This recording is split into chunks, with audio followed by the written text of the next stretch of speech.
நமச்சிவாய சிவாய நம. அனைத்து தமிழ் உள்ளங்களுக்கும் கனிவான வணக்கங்கள். அனைவருக்கும் இனிய தீப ஒளி திருநாள் வாழ்த்துக்கள். நவராத்திற்கு பிறகு சூரிய பகவான் கன்னி ராசியில் இருந்து துலாம் ராசிக்கு பயிற்சியாக உள்ளார்.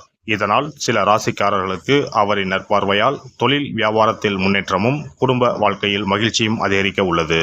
சூரிய பகவான் ஒவ்வொரு ராசிக்கும் பயிற்சியாகி அதில் சஞ்சரிக்கும் காலத்தை நாம் தமிழ் மாதமாக அழைக்கின்றோம்.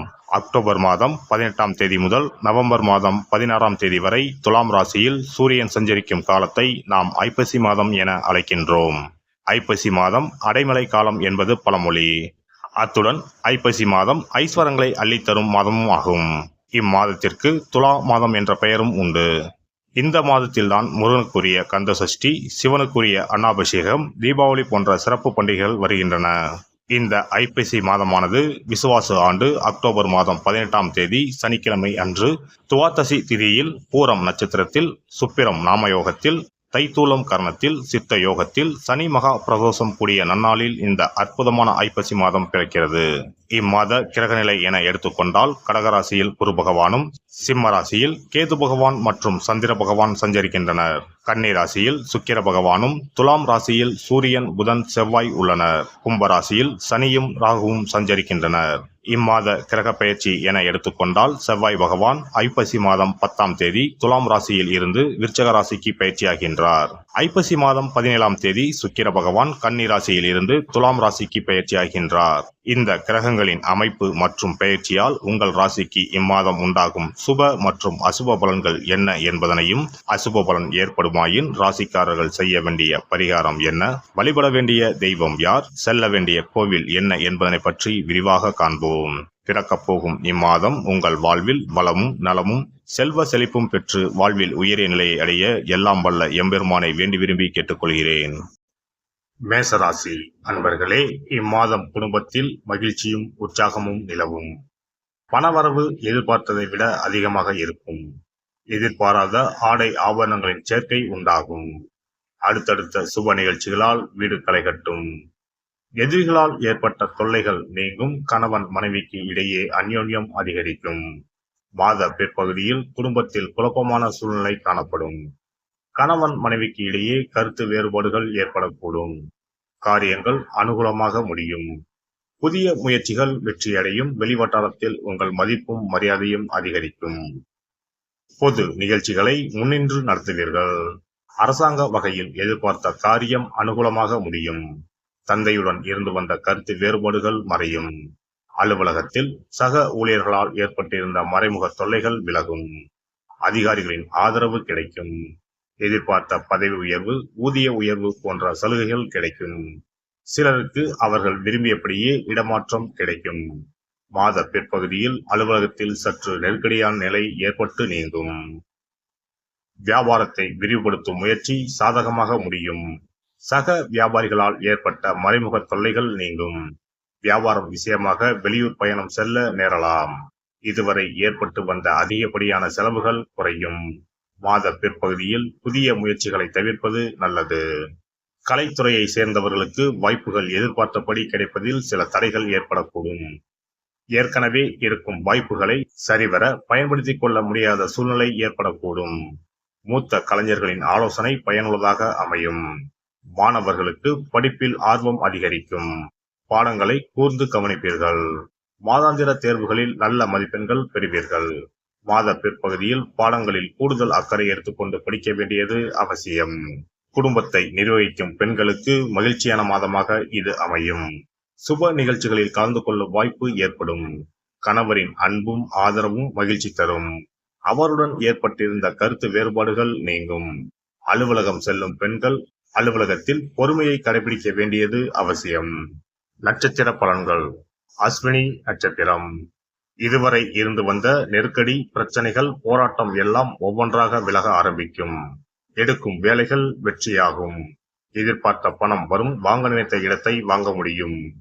ஒவ்வொரு வேலையிலும் கவனமாகவும் எச்சரிக்கையாகவும் நிதானமாகவும் இருக்க வேண்டும். புதிய முயற்சிகளை மேற்கொள்வதற்கு முன்னதாக அதனால் உண்டாகக்கூடிய விளைவுகள், லாபம் நஷ்டம் பற்றி நன்றாக அறிந்து செயல்படுவதால் நன்மை உண்டாகும். பரணி நட்சத்திரம். இம்மாதம் பொருளாதார நிலை உயரும். குடும்பத்தில் இருந்த பிரச்சனைகள் விலக ஆரம்பிக்கும். பொன்பொருள் சேரும். திருமண வயதினருக்கு தகுதியான வரன் வரும். சிலருக்கு புதிய சொத்து சேரும். வியாபாரம் தொழிலில் ஏற்பட்ட தடைகள் விலகும். எதிர்பார்த்த லாபம் கிடைக்கும். பணியாளரின் ஒத்துழைப்பால் நீங்கள் எடுக்கும் முயற்சிகள் வெற்றியாகும். சேமிப்பு உயரும். வெளிநாட்டு தொடர்புகள் ஆதாயத்தை ஏற்படுத்தும். கார்த்திகை 1ஆம் பாதம். எதிர்பார்த்த இடமாற்றம், பதவி உயர்வு கிடைக்கும். உடல்நிலையில் ஏற்பட்ட பாதிப்புகள் விலகும். வழக்கு விவகாரங்கள் உங்களுக்கு சாதகமாக அமையும். எடுத்த வேலைகளை சரியான சமயத்தில் முடிக்கும் நிலை உண்டாகும். தொழில் வியாபாரம் முன்னேற்றம் பெறும். குடும்பத்தில் ஏற்பட்ட பிரச்சனைகள் முடிவுக்கு வரும். சிலருக்கு புதிய சொத்து சேரும். திருமண வயதினருக்கு வரன் வரும். வங்கியில் கேட்டிருந்த பணம் கைக்கு வரும். பழைய கடன்களை அடைத்து நிம்மதி அடையக்கூடிய நிலை உண்டாகும். வெள்ளிக்கிழமைகளில் அம்பிகைக்கு நெய் தீபம் ஏற்றி அர்ச்சனை செய்து வழிபடுவதும், சனிக்கிழமைகளில் சனீஸ்வரருக்கு அர்ச்சனை செய்வதும் நன்மையை தரும். சிறப்பு தொகுப்பு. ஐப்பசி மாதத்தில் என்ன வழிபாடு செய்தால் குறையாத செல்வம் சேரும் என்பதனை பற்றி காண்போம். தமிழ் மாதங்களில் 7வது மாதமாக வரும் ஐப்பசி மாதம் பாவங்களை போக்கி புண்ணியங்களை பெருக்கிக் கொள்வதற்கான மாதங்களின் துவக்க மாதமாக கருதப்படுகிறது. ஐப்பசி மாதத்தில் என்னென்ன வழிபாடுகள் செய்வதால் வீட்டில் குறைவில்லாத செல்வம் சேர்ந்து கொண்டே இருக்கும், கடன் பிரச்சனைகளில் இருந்து வெளியே வருவதற்கு வழி கிடைக்கும், என்னென்ன காரியங்கள் செய்தால் வீட்டில் நன்மைகள் பெருகிக் கொண்டே இருக்கும் என்பதனை பற்றி காணலாம். ஐப்பசி மாதம் என்பது மழைக்காலத்தின் துவக்க மாதமாகும். சூரிய பகவான் துலாம் ராசியில் சஞ்சரிக்கக்கூடிய மாதம் என்பதால் இதனை துலாம் மாதம் என்றும் சொல்லுவதுண்டு. தமிழ் மாதங்களில் ஐப்பசி மாதம் என்பது ஐஸ்வர்யங்களையும் கேட்ட வரங்களையும் அள்ளி கொடுக்கக்கூடிய மாதமாக அமைகிறது. குறிப்பாக வீட்டில் செல்வ செழிப்பு குறையாமல் சேர்ந்து கொண்டே இருப்பதற்கு மகாலட்சுமியின் அருளை பெறுவதற்குரிய மிக முக்கியமான மாதமாக ஐப்பசி மாதம் கருதப்படுகிறது. ஐப்பசி மாதத்தில் செய்யக்கூடிய வழிபாடுகளுக்கு பலன்கள் அதிகம். இந்த துலாம் மாதத்தில் காவிரியில் சென்று புனித நீராடுவது மிகவும் சிறப்பானதாகும். ஐப்பசி மாதத்தில் கங்கை உள்ளிட்ட அனைத்து புனித நதிகளும் தங்களின் சக்தியை புதுப்பித்துக் கொள்ளவும், பாவங்களை போக்கிக் கொள்ளவும் காவிரியில் வந்து ஐக்கியமாகி நீராடி செல்வதாக ஐதீகம்.